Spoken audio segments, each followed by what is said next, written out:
வணக்கம். மாலை முரசு செய்திகளை விரிவாக பார்ப்பதற்கு முன் தலைப்புச் செய்திகளை பார்க்கலாம். காலநிலை மாற்றத்திற்கான முன்னெச்சரிக்கை நடவடிக்கையில் இந்தியாவிற்கே வழிகாட்டும் இடத்தில் தமிழ்நாடு உள்ளது. விரைவில் காலநிலை கல்வி அறிவு குறித்த மாணவர்களுக்கு சிறப்பு பயிற்சி வழங்கப்பட உள்ளதாக முதலமைச்சர் மு.க. ஸ்டாலின் பேச்சு. காலநிலை கல்வி அறிவு முன்னெடுப்பு குறித்து அறிவிப்பை வெளியிட்டோம். அதைத் தொடர்ந்து தமிழ்நாடு முழுவதும் திறமைமிகு 4000 பள்ளி ஆசிரியர்கள் தேர்ந்தெடுக்கப்பட்டிருக்காங்க. மிக விரைவில் காலநிலை கல்வி அறிவு குறித்த பயிற்சிகள் வழங்கப்பட இருக்கு என்கிற மகிழ்ச்சியான செய்தியை உங்களோட பகிர்ந்துக்க விரும்புகிறேன்.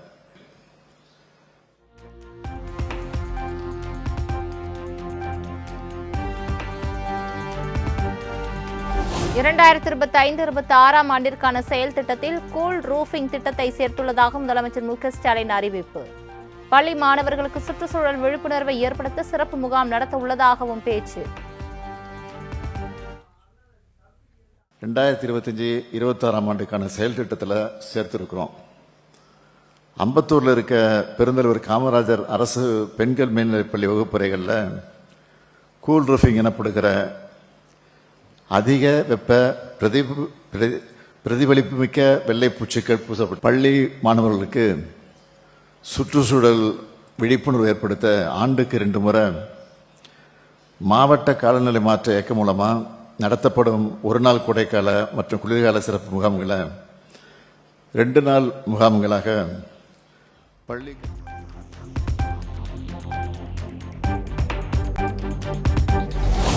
தமிழ்நாடு தொடர் நடவடிக்கையால் அலையாத்தி காடுகள் 9000 ஹெக்டராக அதிகரிப்பு.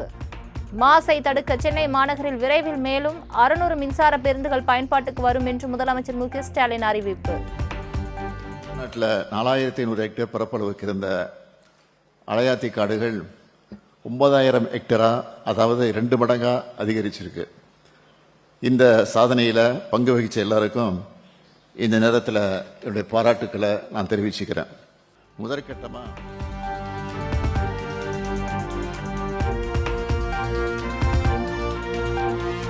கடந்த 4 ஆண்டுகளில் மத்திய அரசு பேரிடர் நிவாரண நிதியாக 17% மட்டுமே விடுவித்துள்ளதாக முதலமைச்சர் மு.க. ஸ்டாலின் குற்றச்சாட்டு.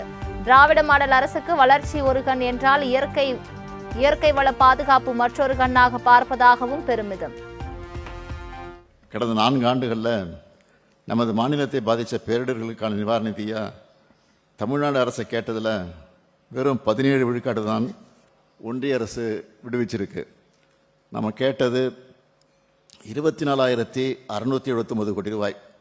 அவங்க தந்தது வெறும் 4,136 கோடி ரூபாய் மட்டும்தான். எத்தனையோ சவால்களை எதிர்கொண்டு தமிழ்நாடு போராடி இருக்கு, வென்று இருக்கு, நாட்டுக்கே வழிகாட்டி இருக்கு.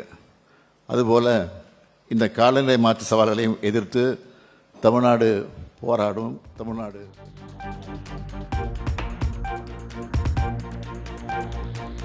வன்னியர்களுக்கான தனி இடஒதுக்கீடு கோரி அன்புமணி தரப்பு பாமக சார்பில் சென்னை எழும்பூர் ராஜரத்தின மைதானம் அருகே ஆர்ப்பாட்டம்.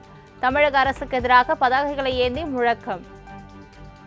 அரசை வலியுறுத்தும் ஆர்ப்பாட்டம் இது ஆர்ப்பாட்டம், ஆர்ப்பாட்டம் இது ஆர்ப்பாட்டம். வெல்லட்டும் வெல்லட்டும் வெல்லட்டும். கண்டிக்கின்றோம் கண்டிக்கின்றோம் கண்டிக்கின்றோம் கண்டிக்கின்றோம் கண்டிக்கின்றோம் கண்டிக்கின்றோம் கண்டிக்கின்றோம் கண்டிக்கின்றோம். சாதிவாரி எடுக்க முடியாது என்று அடாவடி செய்யும் திமுக அரசை வன்மையாக கண்டிக்கின்றோம் கண்டிக்கின்றோம் கண்டிக்கின்றோம் கண்டிக்கின்றோம். சமூக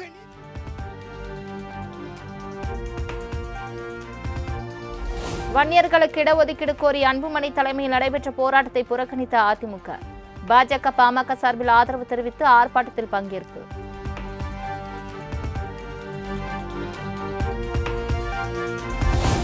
மதுரை மாநகராட்சி நிர்வாக சீர்கேட்டை கண்டித்து அதிமுக சார்பில் மாபெரும் கண்டன ஆர்ப்பாட்டம். முன்னாள் அமைச்சர் செல்லூர் ராஜு தலைமையில் அதிமுகவினர் கண்டன முழக்கம்.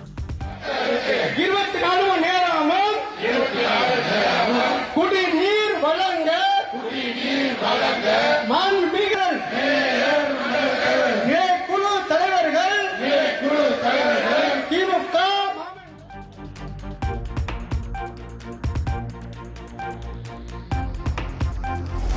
சென்னை சென்னை கிண்டியில் உள்ள தனியார் நட்சத்திர ஓட்டலில் நயினார் நாகேந்திரன் தலைமையில் பாஜக உயர்மட்ட குழு ஆலோசனை கூட்டம். மேலிட பொறுப்பாளர் அரவிந்த் மேனன், அண்ணாமலை மற்றும் மூத்த தலைவர்கள் பங்கேற்பு.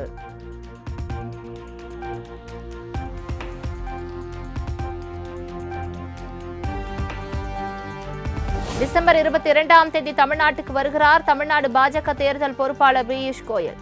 கூட்டணி விவகாரங்கள், தொகுதி பங்கீடு குறித்து ஆலோசிக்கப்பட வாய்ப்பு.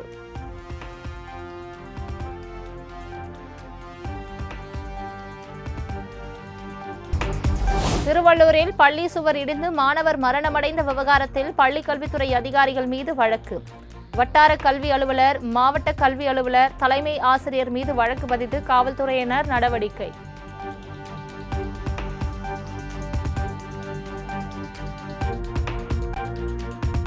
திருத்தணி அருகே அரசு பள்ளியில் கைப்பிடி சுவர் இடிந்து விழுந்து மாணவன் இறந்த சம்பவத்தில் 1 கோடி நிவாரணம் கோரி உறவினர்கள் போராட்டம். உடலை வாங்க மறுப்பு.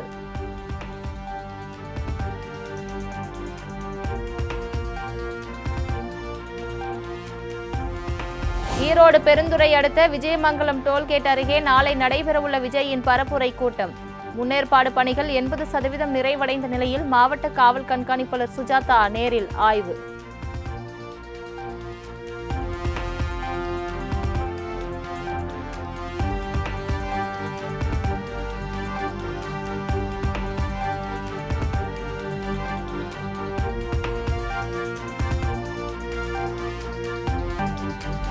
சென்னை மயிலாப்பூர் அருகே இருசக்கர வாகனத்தில் சென்று கொண்டிருந்த பெண்ணிடம் கபாலீஸ்வரர் கோயில் பெண் பணியாளரிடம் 3 சவரன் செயின் பறிப்பு.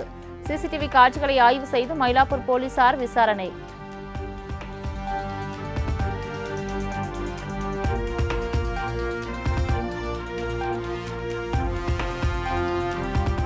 சென்னையில் ஆபரண தங்கத்தின் விலை சவரனுக்கு 400 உயர்ந்து 1 சவரன் தங்கம் 99,200க்கு விற்பனை. கிராமுக்கு 50 ரூபாய் உயர்ந்து 1 கிராம் 12,400க்கு விற்பனை.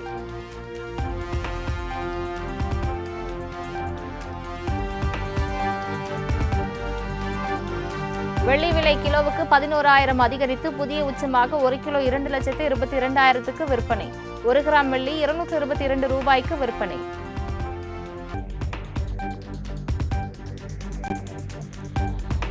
திருப்பூர் மாவட்டம் உடுமலை அருகே உள்ள பஞ்சலிங்க அருவியில் கடும் வெள்ளப்பெருக்கு. திருமூர்த்தி மலை அடிவாரத்தில் உள்ள அமனலிங்கேஸ்வரர் கோயிலை வெள்ளம் சூழ்ந்ததால் பக்தர்களுக்கு அனுமதி மறுப்பு.